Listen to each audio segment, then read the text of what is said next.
I was halfway through my Saturday coffee when I saw a cluster of pastel balloons bobbing over my backyard fence like some kind of cotton candy invasion. At first I thought a neighbor's kid had gotten loose with helium, but then the smell of catered shrimp and the sound of high heels clacking against my pool deck told a different story. There, in the center of my yard like it was the Marriott Ballroom, stood Karen Whitmore, president of our HOA, wearing a glittery sash that read Aunt of the Bride, and directing a team of women unloading champagne flutes from crates. My pool chairs were draped in white covers, a long table skirted in lace spanned half the deck, and in the middle of it all, my wave machine's control box sat under a pile of peonies. The kicker? Not a single one of them had so much as looked toward my front door to ask if they could be here. It wasn't like Karen didn't know me. She knew my name, my address, and, thanks to her relentless HOA newsletters, probably my last 3 grocery purchases. I'd had enough friendly reminders about lawn height and garbage bin placement to know she considered herself the unofficial queen of our neighborhood. But hosting a full-scale bridal shower on my property without a word? That was an entirely new altitude of audacity.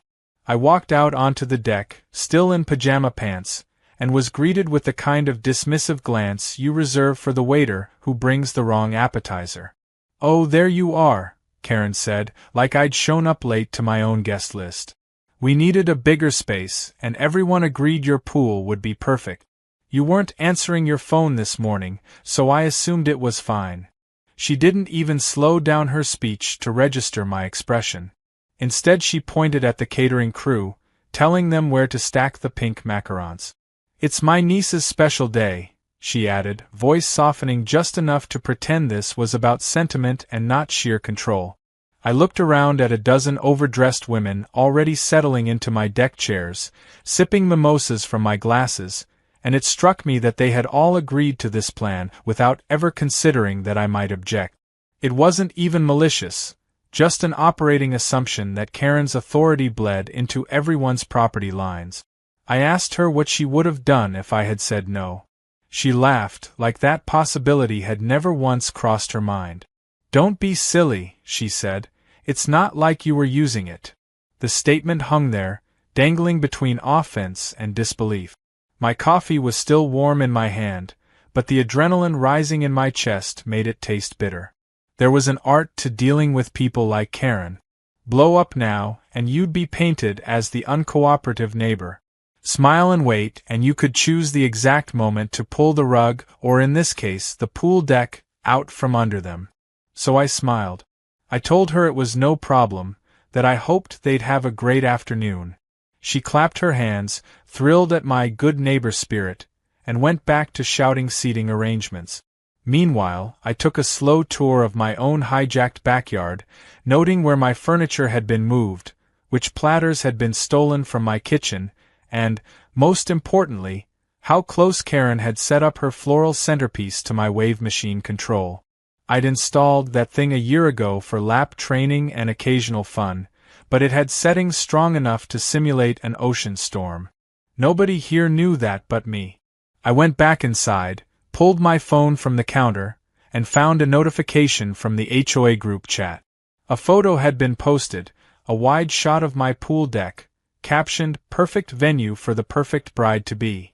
Thank you to our generous neighbor for lending us your beautiful space."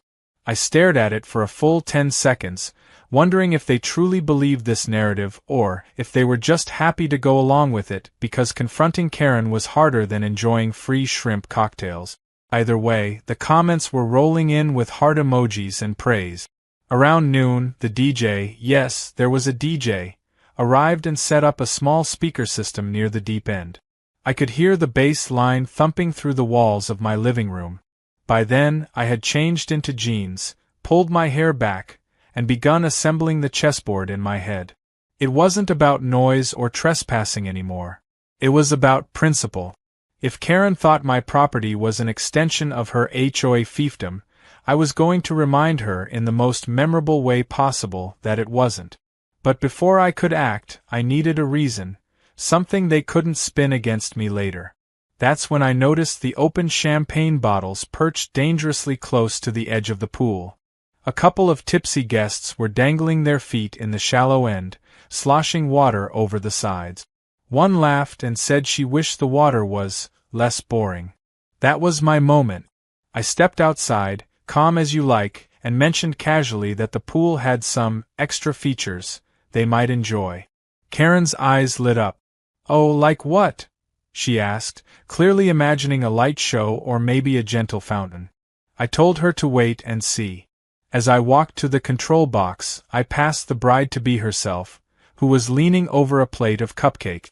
She smiled politely, no idea she was about to become the center of a completely different kind of party. I flipped open the panel, feeling the weight of every pair of eyes turning toward me, and scrolled through the settings. Karen hovered nearby, still smiling, until she saw me hit storm mode. Her face froze in that split second before the first surge hit. The water erupted in a sudden swell, sending the two women at the shallow end shrieking backward. Another wave followed, bigger, slapping against the deck and soaking the hem of Karen's floral dress. The DJ's speaker wobbled dangerously. Shouts of surprise turned into frantic scrambling as the champagne teetered and macarons went airborne. Karen barked something about turning it off, but her voice was lost in the roar of the water. I didn't turn it off. I just leaned casually against the fence, watching as the perfect bridal shower dissolved into chaos. Hairdos collapsed, tablecloths slid into the pool, and Karen's expression hardened into something between fury and disbelief. By the time the waves slowed, the deck looked like a shipwreck. She marched over, dripping wet, and hissed, "What is wrong with you?" I told her I was just showing off the features she seemed so excited about. Her mouth opened and closed twice before she stomped away to wrangle her guests. I knew this wasn't over, not by a long shot, but I also knew I had just taken the first, undeniable win. When the last soggy guest shuffled out through the side gate, Karen lingered behind, promising that the HOA would be discussing this incident at length. I told her I looked forward to it, and I did, because while she thought today had been my big play, she had no idea it was just the opening move. Karen wasted no time turning the HOA into her personal courtroom. By Sunday evening, an email landed in my inbox with the subject line, "Urgent, property misconduct." It read like a police report, except the crime was me endangering guests by willfully activating hazardous pool equipment. She made it sound like I dropped live eels into the water. The email CC'd all 10 board members, as well as the HOA's general membership list, which meant that by Monday morning, my neighbors were already whispering in driveways, looking at me like I was the local Bond villain. I didn't respond. Not yet. Letting her stew in the echo chamber of her own outrage was far more satisfying than rushing to defend myself. Instead, I went for a run that morning and, as I passed her house, saw her on the porch with 2 other board members, gesturing animatedly. I caught just enough of the conversation to hear "reckless" and "grounds for fine." The other 2 nodded like bobbleheads. This was Karen's true skill, framing reality so convincingly that people mistook her opinion for law. That evening, a printed letter appeared in my mailbox, complete with HOA letterhead. It was a formal notice that the board was considering a $500 fine for negligent endangerment and misuse of shared community resources. Shared. I almost laughed out loud. My pool was not part of any community resource. I'd paid for every square inch of it, installed it after the HOA had already approved my backyard remodel, and had the permits framed in my home office. But I recognized the tactic. Karen was banking on the idea that most people would rather pay a fine than fight the bureaucracy. I decided to play along, but on my terms. That night I drafted a short reply. "Thank you for your letter. Please provide a copy of the HOA's governing documents that list my private pool as a shared community resource, along with any section that prohibits operating installed equipment during lawful use." I sent it not only to Karen, but also to every board member and the HOA's attorney, who I suspected would find it amusing. The next day, Karen called me directly, skipping her usual chain of command. She tried to sound civil, but there was an edge in her voice. "You know what you did was inappropriate," she began, "and frankly, the board doesn't appreciate your sarcasm." I told her I'd be happy to discuss it at the next meeting, on the record. That made her pause. Public confrontation wasn't her favorite arena, she preferred private pressure. But she wasn't about to lose face now. "Fine," she said. "We'll add you to the agenda." The meeting was 2 days away. In the meantime, I did my homework. I pulled the HOA bylaws, highlighted every section about property rights, and printed copies of my building permit. I also gathered a few neighbor testimonies, people who'd been present at the bridal shower and remembered Karen telling them the pool was loaned freely. I didn't need them to like me. I just needed them to confirm her narrative before the wave machine changed it. Wednesday night, I walked into the community center with a manila folder under my arm and the calm smile of someone holding a royal flush. Karen was seated at the front table, flanked by her allies, already giving me the kind of look reserved for gum stuck under a shoe. The room was full, word had clearly spread about the incident. She opened with a speech about safety, community respect, and the spirit of cooperation. I let her talk. Then it was my turn. I didn't raise my voice. I simply laid out the facts. My property, my equipment, no HOA jurisdiction, and her prior claim that I'd loaned it. Then I pulled out the photos from the HOA group chat, the one she'd posted herself, showing the setup at my pool with captions thanking me for hosting. I watched her face tighten with every passing second. One board member asked why I'd turned on the wave machine at all. I smiled. Because the bride's guests said the water was boring, and I wanted to be a good host. A few chuckles rippled through the room. I could see the tide turning, not necessarily in my favor, but away from her absolute control. When I was done, I sat down without another word. Karen, to her credit, didn't explode. She pivoted, saying the matter was a misunderstanding, but still pressing for a fine, to discourage future disputes. That's when one of the older board members, someone who'd been on the HOA before Karen, spoke up. "If we fine him, we open ourselves to liability for interfering with private property. We should tread carefully." The room went quiet. Karen's jaw tightened. The vote was taken. 4 in favor of the fine, 4 against, 1 abstention. The motion failed.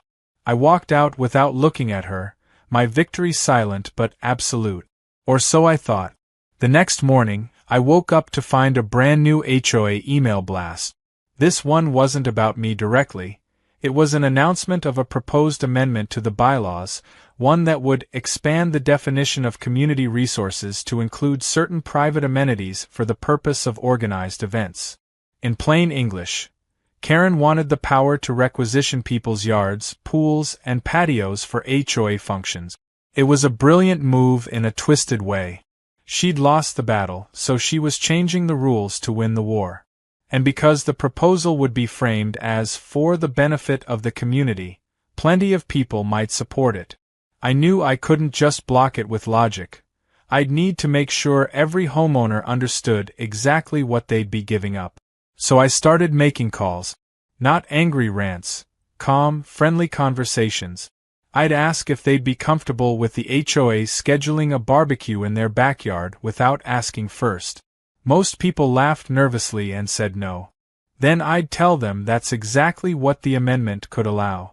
By the end of the day, I'd spoken to at least 20 households. Some had already received friendly visits from Karen encouraging them to support the change. Those visits had the opposite effect once I explained the implications. 2 days later, a flyer appeared on my doorstep. Glossy, full color, featuring smiling neighbors around a pool. My pool, in fact, from last weekend's bridal shower photo. The caption read, "Imagine our community coming together like this more often."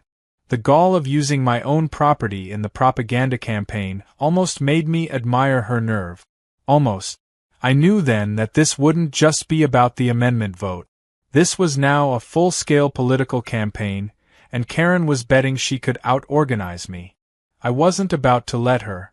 I called in a favor from a friend who worked in printing, and by the next morning, I had my own flyers. Simple black and white sheets showing a mock eviction notice with bold letters reading, "Your backyard could be next." The back listed the proposed amendment's exact language and a plain English translation. I hand-delivered them to every house in the neighborhood, smiling and waving at Karen each time I passed her street. She watched me from her window, phone pressed to her ear, undoubtedly calling her allies to double down. The day of the vote felt less like a neighborhood meeting and more like election night in a small-town political drama. Cars lined the street outside the community center. People who hadn't attended an HOA gathering in years were shuffling in, clutching printed agendas and paper coffee cup. The air buzzed with a strange mix of politeness and quiet suspicion, neighbors greeting each other with smiles that didn't quite reach their eyes. Karen was stationed at the check-in table, flanked by 2 board members, greeting arrivals with the warmth of a campaign hostess. She spotted me almost instantly. "Well, well," she said, her smile fixed but her eyes sharp. "Ready for democracy in action?" I told her I was looking forward to it, and for a moment, she looked like she was trying to decide whether to interpret that as sarcasm. She didn't have time to linger, too many people to charm, so she went back to handing out bright, cheerful "Vote Yes" stickers. I declined one. I took a seat near the back, which gave me a perfect view of the entire room. People filtered in and, as expected, formed loose clusters.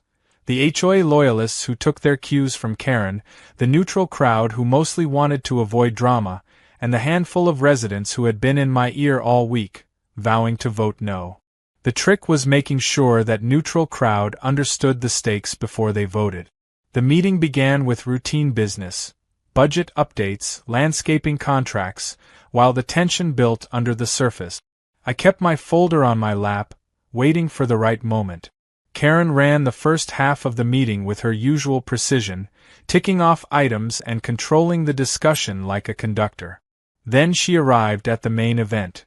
Proposal to amend Article 7, Section B of the HOA bylaws to expand the definition of community resources. Her opening pitch was a masterclass in selective truth. She talked about fostering unity and making the most of our shared spaces.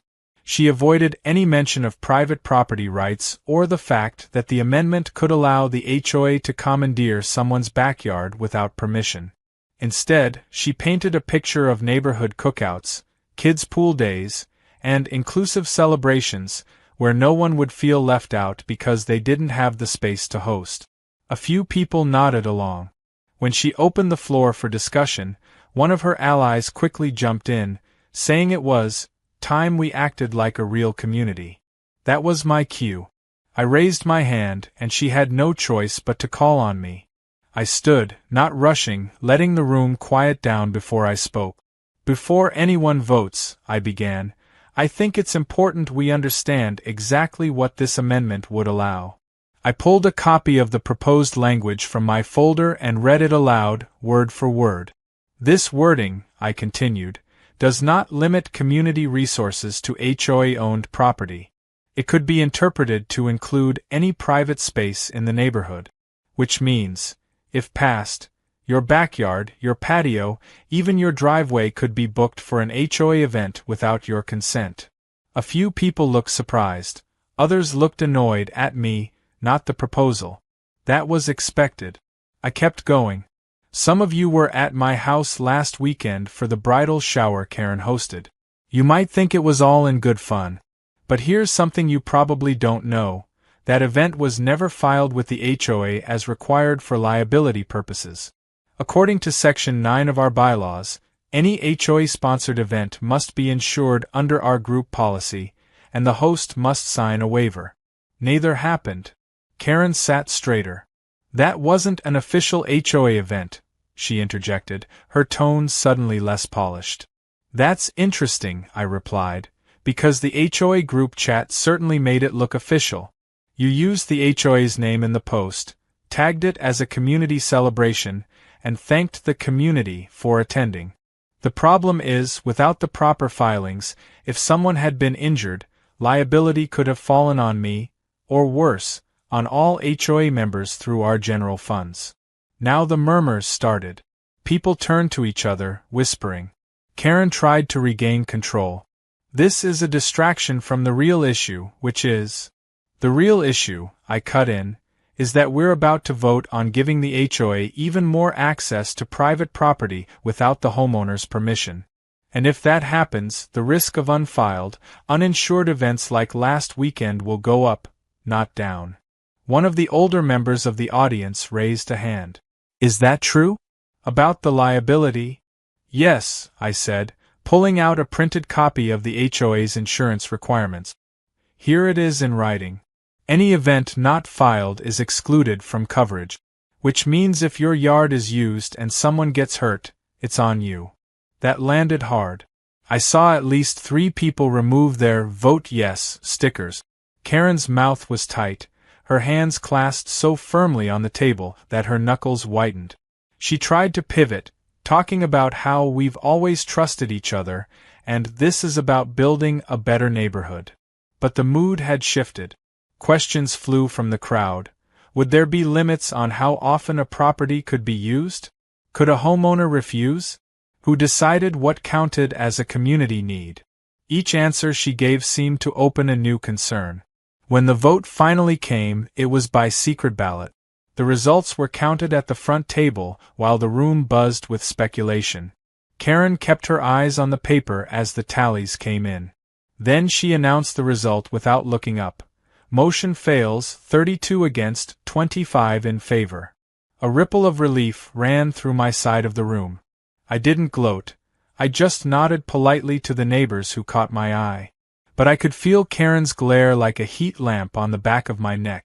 As the meeting adjourned, I was halfway to the door when she stepped into my path. That was a cheap shot, she said quietly, her public smile still plastered on. No, I replied. That was information. What people do with it is up to them. Her smile didn't waver, but her voice dropped to a near whisper. You've made this personal. I met her gaze evenly. You made it personal when you walked into my yard without asking. Then I walked past her, out into the cool night air. I thought maybe, just maybe, she'd lick her wounds for a while. I underestimated her. 2 days later, I came home to find a bright orange notice taped to my front door. Violation, unapproved exterior structure. It cited my wave machine housing, claiming it had been installed without proper HOA approval and posed a potential hazard to community members. The fine listed at the bottom was $750. I laughed out loud. The machine was fully permitted by the city and had been there for over a year. This wasn't about safety, it was about payback.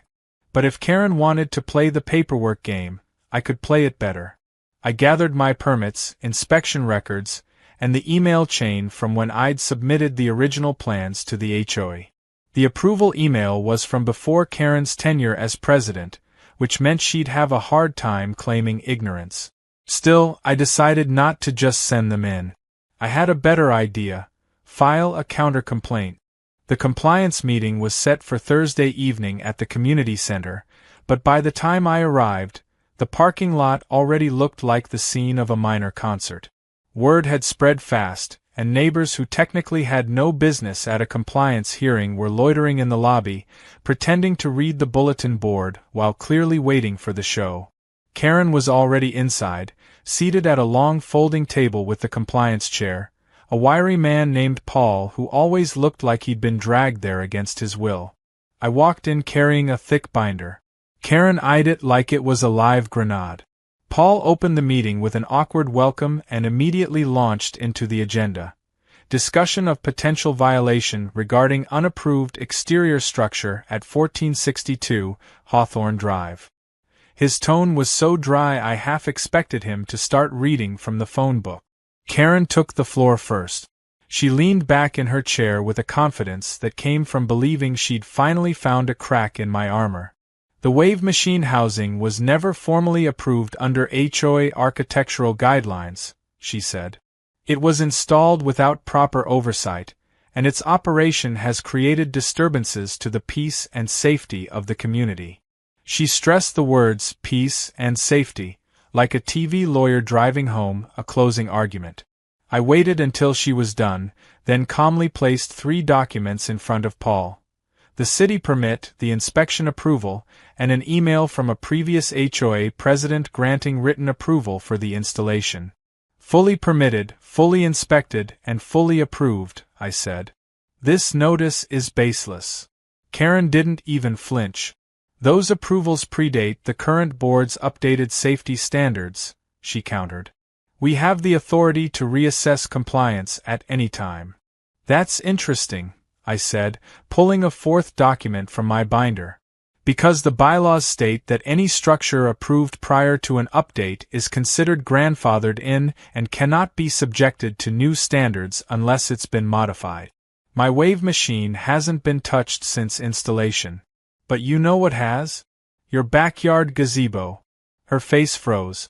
The room, small as it was, went so quiet you could hear the faint hum of the fluorescent lights overhead. I laid down a printed copy of the code enforcement report from 5 years ago, complete with a photo of her massive wooden gazebo built without a permit and partially in violation of setback rules. According to this, I said, you were ordered to remove it. Yet multiple residents have confirmed it's still standing, albeit with a new coat of paint. Karen's mouth opened, then shut. That is irrelevant, she finally said. It's not irrelevant if we're talking about compliance, I replied. If you want to fine me for an approved structure, then logically, we must fine you for an unapproved one. Unless, of course, the rules only apply to people you don't like. Paul shifted uncomfortably, clearly wishing he were anywhere else. All right, let's just, he began, but I wasn't done. I've also brought a timeline of retaliatory actions taken against me following the failed bylaw amendment vote. The fine for my wave machine came less than 48 hours after that meeting. State HOA law prohibits using fines as a means of harassment or retaliation. I'm prepared to submit this timeline, along with documentation of your unapproved structure, to the city and, if necessary, to small claims court.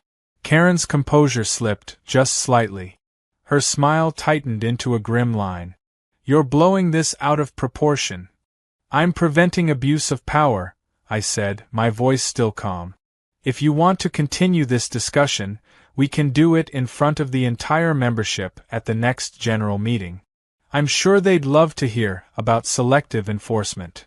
Paul cleared his throat, looked between us, and muttered something about tabling the violation for further review. That was bureaucratic code for, we're not touching this with a 10-foot pole. The meeting ended in under 10 minutes. As I walked out, the crowd in the lobby pretended to be deeply interested in a flyer about a lost cat, but the smirks on a few faces told me they'd heard enough. Word would spread. It always did.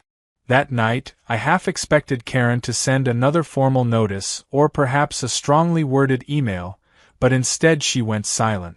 It wasn't surrender, it was strategy. Silence from Karen meant she was plotting something new, something bigger. And sure enough, the next move came that weekend. I was hosting a small barbecue, just 4 friends, when a city inspector showed up at my gate. He had a clipboard, a camera, and a very apologetic expression. We received an anonymous complaint, he said, about unsafe pool equipment and possible electrical hazards. I laughed. It wasn't even subtle. He did the inspection, found nothing wrong, and left shaking his head. But the disruption was the point, not the outcome. Karen wanted to remind me she could keep the pressure on. Fine. If she wanted a war of attrition, I'd take it a step further. My next move wasn't just about countering her. It was about making sure she couldn't use the HOA presidency as a personal weapon again. I started researching the process for forcing a special election to remove a sitting HOA president. As it turned out, our bylaws allowed it with a petition signed by 25% of homeowners. That was only 29 signatures. Over the next week, I started collecting them. I didn't campaign in the traditional sense. I didn't rant about Karen or tell people to hate her. I just told them what had happened to me and let them decide if that sounded like fair leadership. The gazebo report didn't hurt either. Meanwhile, Karen must have gotten wind of my petition because she started her own charm offensive. She went door to door with fresh-baked cookies and updates about new neighborhood beautification project. But you can only sugarcoat so much, and most people already knew the broad strokes of our feud. By Friday I had 34 signatures, more than enough. I filed the petition with the HOA secretary, who, to her credit, didn't even try to hide her relief. The special election was set for a month out. That gave Karen time to rally her supporters, but it also gave me time to sharpen my final blow. I knew Karen's biggest strength wasn't her rule-bending or her ability to spin facts. It was her grip on perception. She made herself look like the tireless, benevolent leader while framing anyone who challenged her as selfish or disruptive. To beat her, I had to break that image in a way she couldn't control. My opportunity came sooner than expected. A week before the election, the HOA hosted its annual spring picnic in the park at the center of our neighborhood. Karen was, of course, the MC, microphone in hand, beaming at the crowd. She talked about togetherness and community pride, while kids ran around and parents chatted over paper plates of barbecue.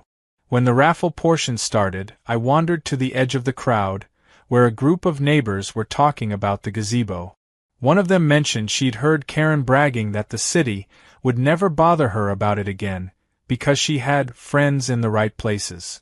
Karen kept a low profile for the first 2 weeks after the election, which should have been reassuring. It wasn't.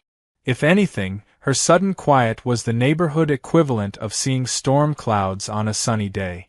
You knew something was brewing. She stopped attending the usual coffee clatches and HOA subcommittee meetings, but I spotted her car parked outside the home of 2 board members more than once. It didn't take much imagination to figure out she was working her influence behind the scenes. Then the email landed in my inbox. Subject line: Invitation to the Whitmore Family Summer Bash. It was addressed to the entire HOA mailing list, dripping with faux warmth. She was hosting a celebration for the whole neighborhood, at her house, except her house didn't have a pool. The invite included a note that overflow activities would be held at the adjacent property pool generously provided by our kind neighbor. The address listed was mine. I actually laughed when I read it.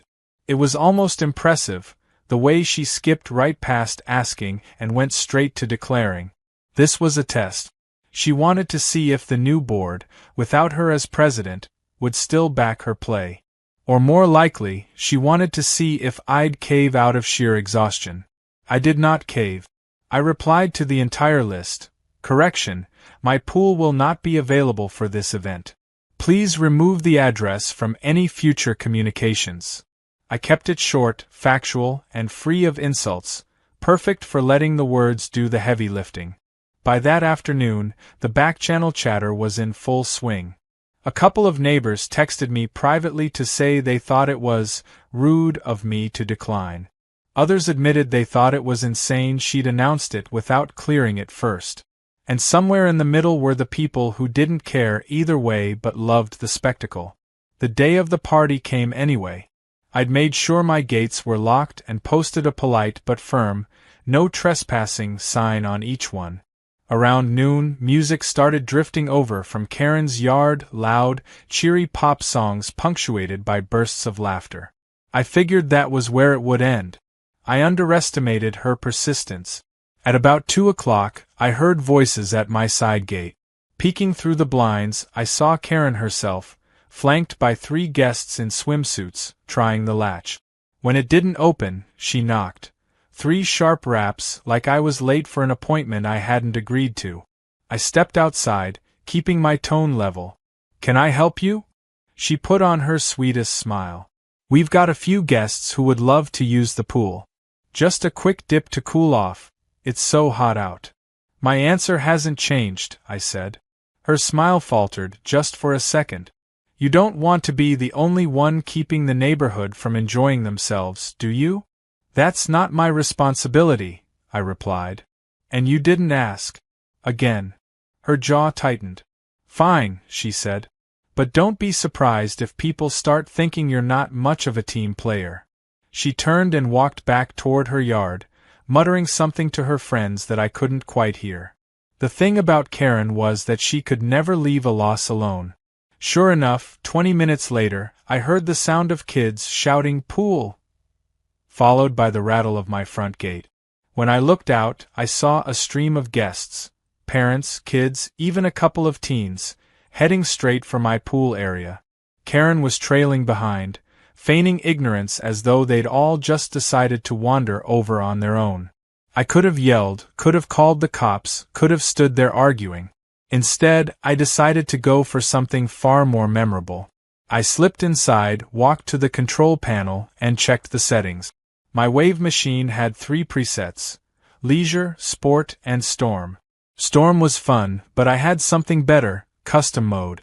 Last year, I'd worked with the installer to program a series of waves that started gentle, then escalated into full surf conditions over the course of 2 minutes. It was designed for endurance training. Perfect. I waited until a good dozen people were in the pool, splashing and laughing, and until Karen had taken a seat on one of my deck chairs like she owned it. Then I flipped the switch. The first wave was small enough to make them cheer. The second, a little bigger, drew surprised whoop. By the fifth, the champagne glasses had tipped over, and one of the inflatable loungers had capsized. Karen was on her feet now, trying to shout over the noise.